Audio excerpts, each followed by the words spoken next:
Vale, vamos a hacer lo siguiente. Vamos a explicar por qué Dios puede existir o no. Yo escuché algo que me voló la cabeza porque en teoría lo dice un filósofo influencer y me parece un estúpido directamente. Él habla de esto. Primero voy a refutarlo porque creo que vale la pena, porque es algo que parece lógico y es algo que viene desde un filósofo, desde la academia, y está completamente equivocado. Habla de que Dios existe por dos razones o una, ¿no? Hay una causalidad que es horizontal y una causalidad que es vertical. La causalidad horizontal es la que precede al tiempo, ¿no?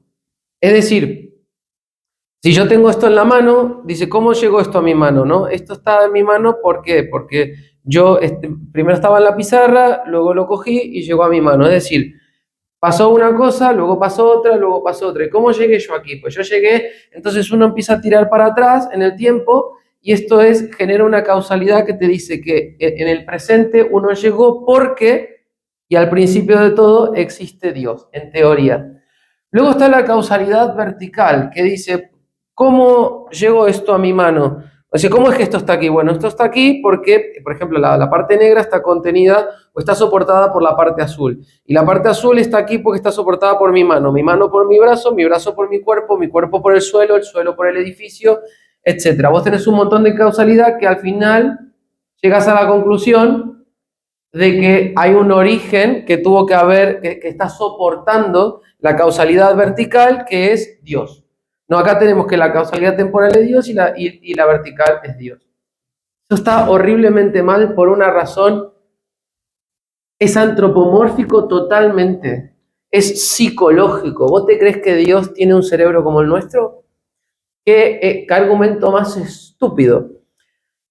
La existencia o no existencia de Dios se puede dar de las dos. Vamos a decir por qué existe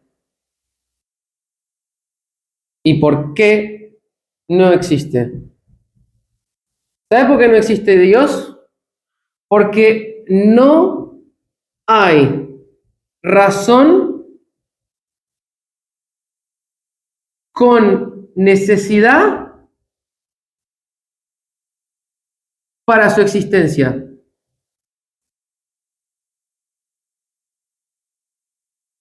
Esto es toda la explicación que hay. No hay ninguna razón de peso que requiera como explicación la existencia de Dios. Y hemos visto a lo largo de toda la historia cómo donde antes estaba Dios, hoy hay ciencia. Si podemos concluir que hoy probablemente una de las cosas más desconocidas que hay es el origen de la conciencia, si podemos concluir y digamos, partimos de la premisa que la conciencia es un subproducto biológico, entonces no hay necesidad de que Dios exista, porque el universo simplemente es. Simplemente es. Vos decís, el agua es agua, es. No hay un origen del agua, no, es una causalidad el hecho de que el hidrógeno y el oxígeno se junten, produzcan agua, eso es simplemente un resultado, ¿sí? Es. ¿No? La vida es y ya está. Es y deja de ser. Pero no hay ninguna razón que diga, necesito que exista Dios para explicar algo del universo o de la vida. Esto no es que no le da existencia a Dios, que dice que no existe, sino que no hay necesidad ni siquiera para planteárselo. Es decir, ¿por qué el agua es el agua? Por los átomos. ¿Y por qué los átomos? Por las leyes físicas, ¿no? Entonces, y toda la causa, ¿y por qué el universo es como es? Porque el universo es, y ya está. No hay que darle más. Y lo que hay dentro del universo y las propiedades del universo son simplemente mecanismos que dan a una física. Esto es la razón por la que Dios no existe. No hay razón aparente, lógica, necesaria para su existencia, ni siquiera para su planteamiento. Esto es simplemente Dios aquí pasa a ser un fenómeno psicológico humano, o sea, es antropomórfico. Punto. ¿Por qué Dios puede existir? Por una razón muy simple también, porque aquí te doy la otra versión, porque yo no digo si existe o no existe. Yo te doy razones, pero razones reales, no pelotudeces de causalidades verticales o horizontales. ¿Por qué puede existir Dios? Por diseño. Punto. Es la única.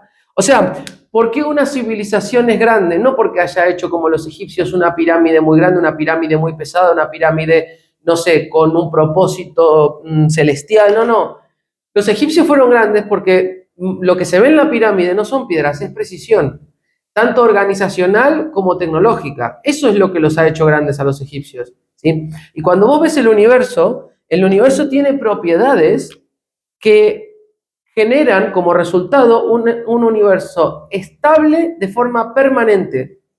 Y esto es como si vos quisieras hacer una construcción, un edificio, y todos los días le pones un piso más, un piso más. O dejás que la gente interactúe dentro de cada uno de los pisos y que la luz del sol le dé, etc. Si vos no diseñás los fundamentos del edificio, va a llegar un momento que le agregás un piso más o alguien hace una interacción acá y se te cae el edificio. ¿Cómo haces para que el edificio sea estable de forma permanente? Lo necesitas diseñar para que eso ocurra. ¿Sí? ¿Y cuál es la analogía en el universo? Pues que si vos tenés nada de gravedad, ¿no? Tenés unas ciertas interacciones. Luego podés tener gravedad que permita, por ejemplo, la vida. O sea, y luego obviamente la gravedad más absoluta que produce un agujero negro. Es decir, para producir un agujero negro hay un umbral. Imagínate que la gravedad vale 100, ¿no? Pues aquí tiene que valer 100. Esto es un umbral. Este umbral, en conjunción con otros umbrales, como por ejemplo la velocidad de la luz, que se marca con C, o sea, hay un montón de leyes físicas que nosotros sabemos que son inquebrantables, que interaccionan para generar un universo estable y permanente. Y ahí es cuando, independientemente de que esas leyes las haya creado un ser consciente como nosotros, como los seres humanos, lo que sí podemos inferir por lo que observamos es que la magnificencia del universo o la existencia de Dios no es necesaria para explicar el contenido, sino que es para explicar cómo llega al contenido. O sea, es esa precisión, tanto organizacional como la precisión en la tecnología, lo que explicaba lo de los egipcios. Y aquí estamos hablando de precisión de diseño.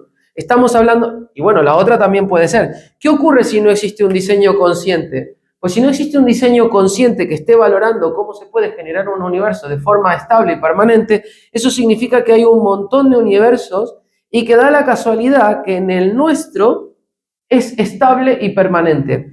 Porque si no hay forma y no hay una conciencia del otro lado, ¿no? Que esté determinando cuál es el diseño óptimo para que ocurra esto, entonces esto es accidental. El universo es como nosotros lo vemos, el tema es que hay muchos universos que son. Lo que pasa es que por ejemplo, colapsa sobre sí mismo porque la gravedad es mayor de lo que debería. Este otro colapsa sobre sí mismo porque la velocidad de la luz es menor o mayor de X valor. Entonces, para que nosotros podamos vivir en este universo, tiene que haber un diseño que lo hace estable y permanente. Por lo tanto, eso nos dice que Dios quizás exista, pero no es un Dios antropomórfico, no es un Dios que vele por nosotros, no es un Dios que sepa ni siquiera que nosotros existimos o que ninguna otra civilización existe. ¿Por qué? Porque Dios está a nivel universal, no está a nivel, vamos a ver lo que le pasa a estos seres humanos pequeñitos en un planeta en el medio de la nada. Entonces, estamos hablando de un Dios universal que es tanto Dios nuestro como Dios de cualquier otra civilización que exista en el universo.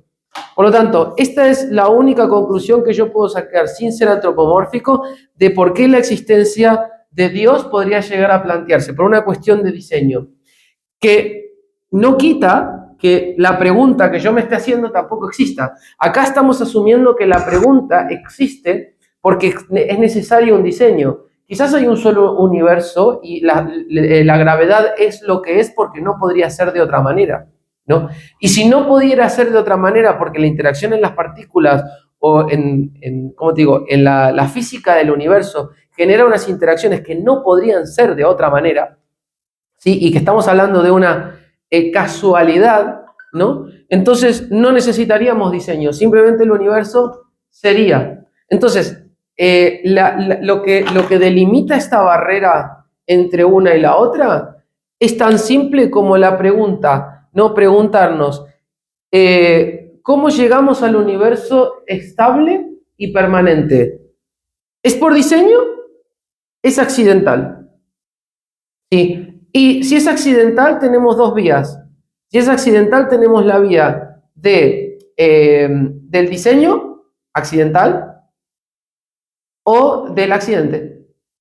Es decir, vos podés diseñar algo perfecto que sea como el universo, o podés diseñar, ¿cómo te digo? Podés diseñar el universo de forma que sea, digamos, permanente, o puede ser que sea un accidente en todos los universos que vos estás creando, haya uno que sea permanente, ¿sí? Pero por accidente. Esto no me acuerdo cómo no lo iba a decir, pero bueno, aquí tenías dos vías. O sea que esto lo estoy improvisando porque la idea la tengo en la cabeza. Básicamente es esa la pregunta, ¿no? Y en la respuesta a esa pregunta está la existencia o no existencia de Dios. Independientemente de todo esto, acá hay que definir de qué estamos hablando cuando hablamos de Dios. Y con esto termino. Las personas tenemos, esto es antropomórfico. Tenemos dos tipos de dioses. Tenemos el Dios celestial. Este es el Dios humano. Este es el Dios psicológico. Este es el del bien y el mal. Este es el de la iglesia. O llamale como quieras. Este es el de Alá, el de Jesús. Este es el Dios celestial. Y luego está el Dios universal. Y no hay que confundirlos, porque esto de aquí, esto es religión. Y este es the God of the Gaps. El God of the Gaps es cuando tengo un agujero en algo que no entiendo en el universo, digo que es Dios. Pero este es el Dios universal. Este es el que algún día, bueno, y es lo que ocurre, que un día Dios explicaba la existencia completa. Y la ciencia fue moviendo esto. Imagínate que la ciencia lo fue moviendo acá, y luego lo movió acá, y luego lo movió acá. O sea, ¿qué ocurre? La ciencia cada vez dice, esto es universo, y este es el agujero, y aquí es donde entra el God of the Gaps. Cada día el agujero este es más pequeño gracias a la ciencia, ¿sí? Y el Dios universal, si en algún momento existe, y es decir, la ciencia puede explicar todo, excepto esta parte, este Dios que va a quedar aquí y que siempre va a existir, porque nunca vamos a poder explicarlo absolutamente todo, este Dios es el Dios universal, que nada tiene que ver con este Dios de acá. Nada que ver. Se le llama de la misma manera, pero no tiene nada que ver. Este Dios es el que tranquiliza de alguna manera a las personas porque lo mezclan con este. Es decir, este es el Dios que te da la narrativa para poder entender el universo. Y este es el Dios que te da la narrativa para poder entender la vida. Son dos dioses distintos que la gente usa para cosas distintas. El problema es cuando la gente los mezcla, ¿sí? Cuando la gente agarra y dice, esta es la existencia del universo y yo quiero estar aquí. Esto no existe, son dioses diferentes, te dan cosas diferentes. Y aquí el problema es psicológico, porque el ser humano necesita narrativa universal y narrativa celestial para entender el universo y para entender su propia vida, ¿sí? Pero no se parecen en absolutamente nada. Tienen propósitos completamente distintos para la persona, para la ciencia, y te diría, o sea, tienen perspectiva diferente, pero ambos dioses, y ahí borré una palabra clave, son antropomórficos. Son dioses que nosotros le damos forma de ser humano para que nos expliquen, ya sea el universo o la religión, con forma de humano. Pero el único Dios, si se puede llamar humano, que puede llegar a existir, y eso existe en la cabeza de las personas, es el Dios celestial, ¿sí? Porque el otro Dios es simplemente una justificación, ¿sí? Es un justificante, nada más. No es realmente un Dios, es justificar algo que no entiendo. Yo del Dios que hablé todo el tiempo es del Dios universal. El Dios celestial no es que exista o que no exista. El Dios celestial es lo que la gente cree. Y como la gente es la que crea, es decir, ¿existe tu persona? ¿Existo yo como Pablo? Pues existo mientras que yo crea que soy Pablo. ¿Sí? Pienso, luego existo. Mientras yo crea que yo existo, yo estoy creándome a mí mismo con mi propia existencia. No tengo que preguntarme o probar si existo o no. Entonces, cuando yo creo en mi cabeza un Dios celestial, en realidad es una personificación de mis expectativas. Y si yo las creo en mi cabeza, existen. Existen. El Dios celestial está dentro de cada uno de nosotros. Son nuestras expectativas, es nuestra narrativa, es nuestra manera de hablarlos, es nuestra manera de pensar. Y como pienso y luego existo, entonces si lo pensamos, lo creamos. El Dios universal es el que es objetivo. El Rey, el Dios celestial es completamente subjetivo. Y dentro de la subjetividad cada quien puede tener su Dios. Esto es una explicación honesta, real, y divide lo que es antropomórfico de lo que no y lo que es universal de lo que no, lo que es objetivo de lo que no, y te explica las narrativas que hay detrás de cada uno. Lo que escuché el otro día de este filósofo me voló la cabeza. Espero que se queden con esto, no sé si alguien lo verá, pero no con lo otro, por Dios.